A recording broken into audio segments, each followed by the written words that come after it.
সকাল ৬টা থেকে টানা ৩৬ ঘন্টার হরতাল পালন করছে বিএনপি নেতৃত্বাধীন ২০ দলীয় জোট। নেতাকর্মীদের গ্রেপ্তার, নির্যাতন ও বিদ্যুতের দাম বৃদ্ধির সিদ্ধান্তের প্রতিবাদে এই হরতাল আহ্বান করেছে ২০ দল। গত ৬ জানুয়ারি থেকে সারা দেশে টানা অবরোধ পালন করে আসছে ২০ দল। এরই মধ্যে এই হরতালের ঘোষণা দেওয়া হয়। এদিকে ঢাকা মেডিকেল কলেজ হাসপাতালে বার্ন ইউনিটে চিকিৎসাধীন ৯ জনের অবস্থা আশঙ্কাজনক বলে জানিয়েছেন বার্ন ইউনিটের উপদেষ্টা ডাক্তার সামন্ত পাল। বর্তমানে চিকিৎসাধীন আছেন মোট ৫০ জন। দুপুরে রোগীদের অবস্থা জানাতে সাংবাদিকদের ব্রিফিং করেন ডাক্তার সামন্ত লাল। তিনি বলেন, আশঙ্কাজনক ৯ জনের মধ্যে ৪ জন আছেন আইসিইউতে, বাকি ৪৬ জন চিকিৎসা নিচ্ছেন হাই ডিসেন্ডেন্ট ইউনিটে। গত ৬ জানুয়ারি বিএনপি নেতৃত্বাধীন ২০ দলের অবরোধ শুরুর পর থেকে ঢাকা মেডিকেল কলেজ হাসপাতালে বার্ন ইউনিটে প্রতিদিন দগ্ধ রোগী ভর্তি হচ্ছেন।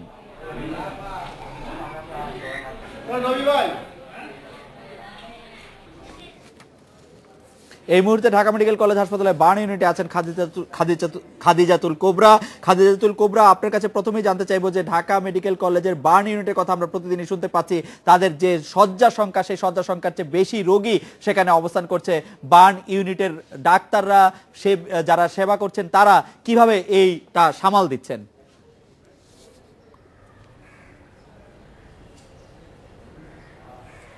খালেদ, আপনি ঠিকই বলেছেন, এখানে ৩০০ সিট রয়েছে, কিন্তু শীতকালে একটু রোগী বেশি থাকে, যে কারণে তারা বলছেন যে ৩০০-র উপরেও রোগী হয় ৫০০। আবার এই শীতকালের মধ্যে এখন এই ধরনের পরিস্থিতির যে সহিংসতার কারণে যে বার্ন ইউনিটে ভর্তি হচ্ছে, যে কারণে আরও বেশি চাপ থাকছে তাদের উপর। তারা সামাল দিচ্ছে, তারা এখানে সিট দিচ্ছে, তাদের ভর্তি করছে, তাদের চিকিৎসা দিচ্ছে, কিন্তু তারা বলছে যে ভেতরের যে আরেকটি বড় বিষয় আছে যে ক্রস ইনফেকশন, সেই ইনফেকশনের কারণে কিন্তু এখানে রোগীরা যে আক্রান্ত হচ্ছে, এবং সেই কারণে তাদের অবস্থা কিছুটা শঙ্কার মধ্যে রয়েছে। এবং ডাক্তাররা যেটা ভয় পাচ্ছেন যে এই সংক্রমণের কারণেই কিন্তু রোগীদের অবস্থাটা খারাপের দিকে যেতে পারে। আর আমি সামন্ত লালের সাথে কথা বলেছি, উনি বলেছেন যে এর আগে যে ৫ জন মারা গেছেন তাদের বেশিরভাগেরই আসলে এই ক্রস ইনফেকশনের কারণেই মারা গেছেন। খাদিজা, আরেকটা জিনিস যে ঢাকা মেডিকেল কলেজ হাসপাতালের যে বার্ন ইউনিট, তাদের ওষুধপত্র, ডাক্তার, চিকিৎসক, শয্যা সহ সবকিছুরই সীমাবদ্ধতা রয়েছে। সেই ক্ষেত্রে এতজন রোগীকে প্রায় বিনামূল্যে বা নামমাত্র মূল্যে চিকিৎসা দেওয়ার ক্ষেত্রে এই ইউনিটটি আসলে কতটা চ্যালেঞ্জের মুখে পড়ছে? সাধারণ মানুষ কি সাহায্যের জন্য এগিয়ে আসছেন?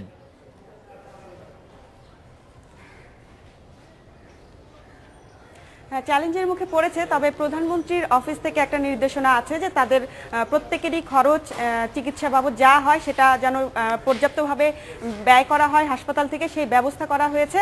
আরেকটা বিষয়, আপনি বলছিলেন যে সহযোগিতার কথা, বাইরে থেকে অনেকেই আসছেন এখানে দেখা করতে, এবং সেই সঙ্গে অনেকেই সাহায্যের হাত বাড়িয়েছেন, এবং সেই সাহায্যগুলো একীভূত করার জন্য এখানে একটি কমিটি করা হয়েছে। অধ্যাপক সাজ্জাদ, উনি এই কমিটির প্রধান আছেন, এবং ওনার মাধ্যমে এই সহযোগিতাগুলো সংগ্রহ করা হচ্ছে, এবং রোগীদের কাছে এই সহযোগিতা পৌঁছে দেওয়ার জন্য 2টো মোবাইল নাম্বার আছে। সেই মোবাইল নাম্বারে রোগীরা যদি তাদের যে চিকিৎসা বাবদ খরচ হচ্ছে, এর বাইরে যদি কোনো কিছু খরচ হয়, ওষুধ কিংবা চিকিৎসা সামগ্রী, সেগুলো কেনার ক্ষেত্রে সেই ভাউচার নিয়ে যদি এই মোবাইল নাম্বারে যোগাযোগ করা হয়, সেক্ষেত্রে তাকে সেই অর্থ সহযোগিতা করা হচ্ছে।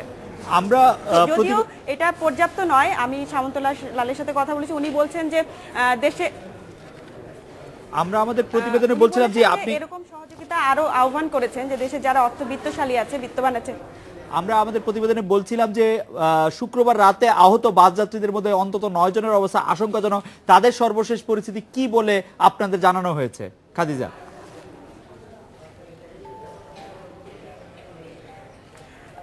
তাদের সবারই শ্বাসনালী পুড়ে গেছে। শ্বাসনালী পুড়ে গেলে আশঙ্কার হারটা অনেক বেড়ে যায়, সেক্ষেত্রে তাদেরও অনেক বেশি আশঙ্কা করছেন ডাক্তাররা যে আসলে এখানে তারা পর্যাপ্ত চিকিৎসা দিচ্ছে, কিন্তু তারা কতটুকু সার্ভাইভ করতে পারবে সেটা আসলে এখন সময়ের বিষয়।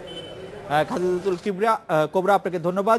গাড়িতে আগুন, গাড়ি ভাঙচুর, সড়কের টায়ার জ্বালিয়ে সারা দেশে অবরোধের মধ্যে পালিত হচ্ছে ২০ দলের ৩৬ ঘন্টার হরতাল।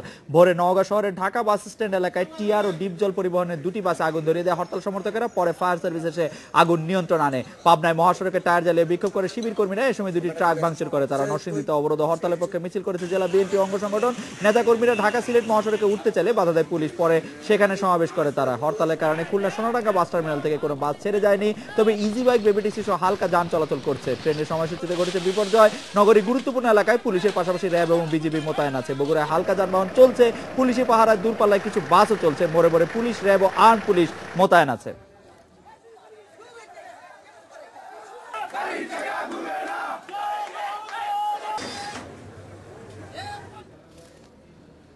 এই বিষয়ে জানাতে চট্টগ্রাম, রাজশাহী, বগুড়া, বরিশাল এবং সিলেট থেকে যোগ দিচ্ছেন আমাদের সহকর্মীরা। প্রথমে রাজশাহী থেকে সহকর্মী হাসান হাবিব অপু, আপনার কাছে জানতে চাইবো যে রাজশাহীতে আসলে এই হরতালের অবরোধের ক্ষয়ক্ষতি বাড়ছে নাকি কমছে? আসলে প্রতিদিন কি আমরা আরো বেশি আশঙ্কাজনক বা ভীতিকর অবস্থার মধ্যে পড়ছি কিনা? হাসান হাবিব। আসলে অবরোধ যে শুরু হয়েছিল, শুরুর পর্যায়ে আমরা যদি বলি তাহলে এখন দিন যত যাচ্ছে এটি ক্ষয়ক্ষতির পরিমাণ কিন্তু বাড়ছে। এবং আমরা যেটি দেখেছি যে প্রথম দিকে সেইভাবে নাশকতা হয়নি, বরং রাস্তায় আমরা দেখেছি নেতাকর্মীদের নামতে 20 দলীয় জোটের নেতাকর্মীরা রাস্তায় নেমেছিল। কিন্তু সপ্তাহ যেতে না যেতেই কিন্তু আমরা যেটি দেখেছি যে নেতাকর্মীরা না থাকলেও চোরাগোপ্তা হামলার পরিমাণ বেড়ে গেছে এবং প্রায় দিনই রাজশাহী থেকে যেসব জায়গায় যানবাহন চলাচল করে, যদিও যানবাহনটা খুবই কম, সেটি কিন্তু যেখানে যেই সব পথে যায় এর মধ্যে রাজশাহী নওগাঁ রুট, রাজশাহী তানোর রুট এবং রাজশাহী এবং ঢাকা রুটে যেটি, সেগুলোতে কিন্তু ট্রাকের উপর হামলা হচ্ছে, যাত্রীবাহী বাসের উপর হামলা হচ্ছে। সবশেষ যে ঘটনাটি ঘটেছিল বড় ধরনের ঘটনা তানোরে, সেখানে কিন্তু 8 জন অগ্নিদগ্ধ হয়েছিল এই ঘটনা। এরপরেও গতকাল রাতেও কিন্তু ট্রাকের পেছনে ধাওয়া হয়েছিল এবং বেলপুকুর এলাকায় সেখানে একটি ট্রাক দুর্ঘটনা কবলিত হয়।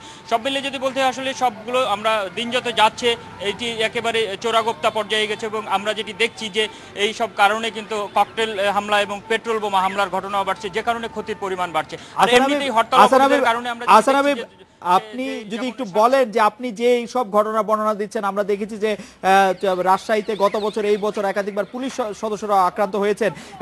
এই সহিংস রাজনীতির বিরুদ্ধে নাগরিক সমাজ কোনো অবস্থান নিচ্ছেন কিনা রাজশাহীতে? রাজশাহীতে নাগরিক সমাজ যদি বলি, একেবারে সাধারণ মানুষের কিন্তু এ নিয়ে ক্ষোভ আছে, শুধু তারা রাস্তায় নামতেছে না। কিন্তু এই ক্ষেত্রে আমরা সরকারি দলের নেতাকর্মীদের প্রতি প্রায় দিনই আমরা হরতাল বিরোধী বা অবরোধ বিরোধী কর্মসূচি দেখছি।